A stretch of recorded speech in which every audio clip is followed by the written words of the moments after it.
camera nyo na ngayon ito. Sabagay, ano naman yan eh. White naman eh. Parating ko ah.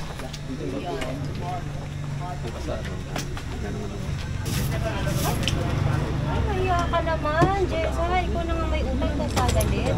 Alam mo, ganyan-ganyan ka rin nung nangutang ka sa akin. Hanggang nanawa na lang akong maningil sa'yo. Hoy, Korea. Kubigin mo. Pwede yung tawag ko na nakaraan. Hindi. Dalawa. Hoy, Korea. Wish ko lang din ako.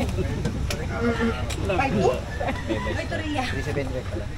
Si Manet ako sa tulungan. Kaya wag kang nakikita.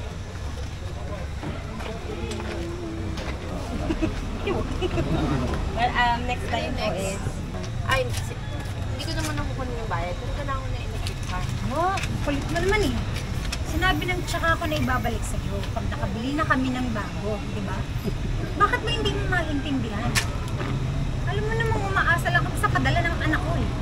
Pamilyado na rin yung tao. Ay, di dapat nga dito ka maawa eh. Kasi ito single mother oh. Tapos mag-isa niyang tinatagoy ng anak niya. Ikaw 200 di mo mabayaran. Ikaw ligti ka? Kapigti ka? Yun.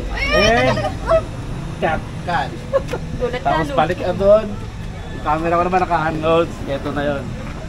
Tol! Sa baka naman, pwedeng kunin ko na yung electric car at saka yung pinangako ng bayad. Kung may pera, sa tingin mo pa rin. Bakit ba hindi ka makapagpapay?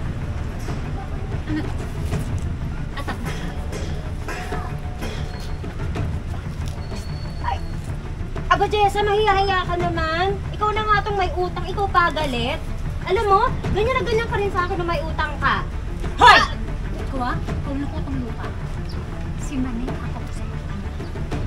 Kaya huwag kang makikialam dito! Jessa, ito na lang. Kasi kunin ko na lang muna yung electric car. Nakaawa na ako sa akin. Kulit mo naman eh. Di ba sabi ko sa'yo, kung okupasyon mo ibabalik sa'yo, kailangan makabili muna kami ng bago.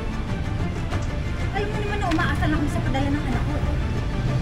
Pamilyado na rin yung tao.